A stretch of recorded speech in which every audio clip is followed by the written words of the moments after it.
कि ग्रामीण इलाके आज़ादी से लेकर के अब तक में आपने क्या बदलाव देखा है और क्या क्या नजर आया है? देखिए, बदलाव तो स्वाभाविक है। अगर 75 साल हो गए आजादी के तो बदलाव तो निश्चित तौर पर आपको दिखेगा। आज से 60-70 साल पहले बहुत ऐसे इलाके रहे होंगे जहां सड़क नहीं थी, बिजली नहीं थी। उन क्षेत्रों में सुधार आपको दिखेगा। लेकिन ज्यादा महत्वपूर्ण बात यह है कि 75 साल के बाद भी देश आजाद हुआ तो देश के सारे राज्य आजाद हुए। तमिलनाडु भी आजाद हुआ, बिहार भी आजाद हुआ। महत्वपूर्ण बात यह है कि 50 के दशक में बिहार जो देश के 5-6 अग्रणी राज्यों में था, आज बिहार देश का सबसे गरीब और पिछड़ा राज्य है। हम लोग चाहे वो प्रति व्यक्ति आय हो या विकास के दूसरे मानक हो, सभी मानकों पर देश में 27वें या 28वें नंबर पर है। और ये स्थिति तब है जब 40-45 साल हम लोगों ने कांग्रेस का राज देखा, 15 साल लालू जी का राज रहा, 18 साल से नीतीश जी भाजपा का राज है। दिल्ली में आपने कांग्रेस यूपीए की सरकार देखी, अभी 10 साल से मोदी जी की भी सरकार देख रहे हैं। तो पदयात्रा के दौरान हम लोग पहली बात ये कहते हैं कि बिहार में ये ज्यादातर समय हम लोग इस पर बिताते हैं कि बिहार को किसने खराब किया, किसको हम लोग वोट दें, कौन सुधारेगा। जबकि मूल बात यह है कि अगर आप एक बार को मान लें कि जिसने भी बिहार में शासन किया, उसने जो काम किया या करने का दावा कर रहा है, सब बात को अगर सही मान भी लिया जाए तो भी इस सच्चाई से कोई इनकार नहीं कर सकता है कि बिहार आज देश का सबसे गरीब, पिछड़ा, अशिक्षित, भुखमरी, बेरोजगारी वाला राज्य है। तो ये कहीं ना कहीं आपको बताता है कि जिस रास्ते पर हम लोग पिछले 40-50 साल से चलकर आ रहे हैं, उस रास्ते पर चलकर तो बिहार का सुधार होने वाला नहीं है। चाहे आप लालू जी को जिता दीजिए, नीतीश को जिताइए, मोदी को जिताइए, प्रशांत किशोर को जिता दीजिए, जब तक समाज के स्तर पर जिनकी जिंदगी, जिनके बच्चों की जिंदगी सबसे ज्यादा प्रभावित है, जब तक उनके स्तर पर सुधार नहीं होगा, जब तक उनकी सोच में परिवर्तन नहीं आएगा, तब तक बिहार में आमूलचूल परिवर्तन नहीं आ सकता है। इसी सोच को आत्मसात करके इस पूरी योजना को मैंने बनाया है कि 2 साल लगे, 4 साल लगे, 5 साल लगे, सबसे पहले बिहार में जाकर लोगों को समझाया जाए, उनको तैयार किया जाए। जब उनके बात समझ में आएगी तभी कोई बड़ा परिवर्तन आप देख पाएंगे।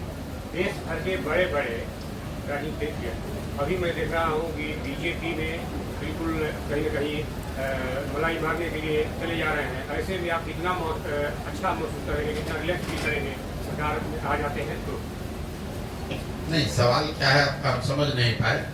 भाई, जो राजनीति करता है वो तो हवा का रुख जिधर होता है, ज्यादातर लोग हवा के रुख के साथ चलने वाले ही होते हैं।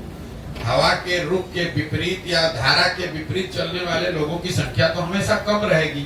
तो अभी अगर देश में हवा का रुख लोकसभा के चुनाव के नजरिए से भाजपा या एनडीए के पक्ष में दिख रहा है, तो स्वाभाविक तौर पर जितनी चिड़िया उड़ कर जाने वाली है उसी दिशा में भागेगी जिस साइड की हवा का रुख हो। इसमें कोई नई बात तो है नहीं। मेरा सवाल ये है कि देश भर में सीएए लागू हुआ जी, अब इस पर सियासत तेज हो गई, इस पर आपका क्या कहना है? भैया, आज से 3 साल पहले जब पहली बार सीए एनआरसी की चर्चा हुई, तब मैं नीतीश जी के साथ था और इसी मुद्दे पर नीतीश कुमार ने उस समय लोगों से, दल के साथियों से धोखा करके भाजपा के साथ मिलकर इस बिल को लाने में, इसके प्रावधान को देश में लागू कराने के पक्ष में वोट दिया था। तब मैंने खुलकर दल में रहते हुए विरोध किया, उनके दल को छोड़ा और मैं बिल्कुल ही इस पूरी परिकल्पना के, इस अध्यादेश के, इस कानून के विरोध में हूँ। इसलिए नहीं कि इसमें मुसलमान का क्या होगा, हिंदू का क्या होगा, भाजपा क्या कह रही है, विपक्षी दल क्या कह रहे हैं। इस पूरे कानून के विरोध में इसलिए है कि ये संविधान की मूल भावनाओं के विपरीत है। जो इस देश के फाउंडिंग फादर्स हैं, जिन लोगों ने इस देश को बनाया, जिन लोगों ने संविधान को बनाया, उन्होंने इस बात को तय किया कि जाति, धर्म, वर्ग के आधार पर किसी भी तरह का भेदभाव नहीं किया जाएगा। तो जैसे ही आप नागरिकता को धर्म से जोड़ेंगे, चाहे आपकी मंशा ठीक हो या खराब हो, अलग विवाद का मामला है, बहस का मुद्दा है, लेकिन आप संविधान की या इस देश को बनाने वालों की जो मूल भावना है उसका अनादर कर रहे हैं। इसलिए मैं सीएए के खिलाफ में पहले भी था, आज भी हूं और आगे भी रहूंगा। मैं कुंदन हूँ, दैनिक जागरण से। मेरा एक सवाल है कि चिराग पासवान को लेकर भाई ये संशय खत्म हो चुका कि वो एनडीए में हो, एनडीए के लिए इतना महत्वपूर्ण कैसे है चिराग?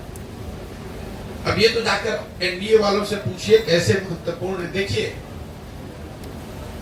जिस भाजपा को आप लोग इतना ताकतवर समझते हैं, ये देश मान रहा है, अमित शाह, मोदी वगैरह, अगर आप इनको गहराई से, करीब से अगर देखना, जानना, समझना चाहेंगे तो आपको पता चलेगा कि जहां पर इनके खिलाफ लोग या राजनीतिक दल खड़े होकर मजबूती से चुनाव लड़े और इनको हरा दिया, वहां पर कभी इनकी हिम्मत नहीं हुई फिर से खड़ा होकर चुनाव लड़ने की।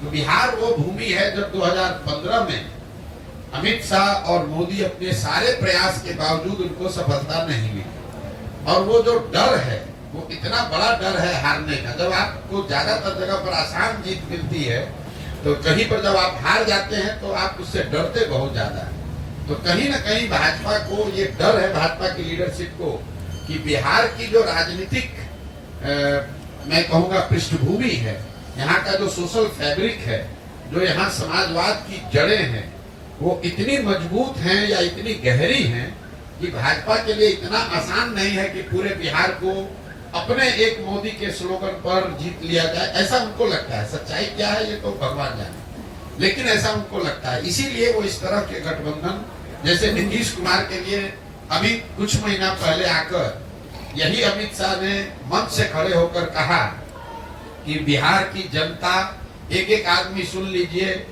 चुनाव या चुनाव से पहले या बाद किसी भी हालत में नीतीश कुमार को वापस नहीं लिया जाएगा।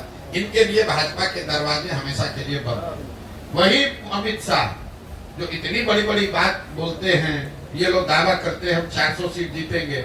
नीतीश कुमार जैसा आदमी जो कि बिहार में रहने वाला साधारण राजनीतिक समझ रखने वाला आदमी भी जानता है कि नीतीश कुमार के राजनीतिक वजूद बिहार में अब कोई बहुत मजबूत नहीं है। ये उनके राजनीति का अंतिम दौर है। लेकिन अगर वो भी वापस आ रहे हैं तो भाजपा को उसको मानने, स्वीकार करने में कोई दिक्कत नहीं है। तो ये इसकी वजह यह है कि बिहार की राजनीतिक भूमि को भाजपा इतना आसान मानती नहीं है। चाहे वो चिराग हो, उपेंद्र कुशवाहा हो, मांझी हो, नीतीश हो, चाहते हैं कि जितने लोगों को साथ में रखे ताकि ये खतरा ना हो कि कहीं 40 में 2-4-5 सीट का नुकसान हो जाए। और दूसरा, ये बिहार के लोगों का दुर्भाग्य रहा है कि ये 40 सीट जो है, इसके लालच ने बिहार को बर्बाद कर दिया। विश्व के स्तर पर अफ्रीका के बारे में एक बात कही जाती है कि अफ्रीका के जिन देशों में बहुत ज्यादा खनिज है, वहां पर सबसे ज्यादा गरीबी है।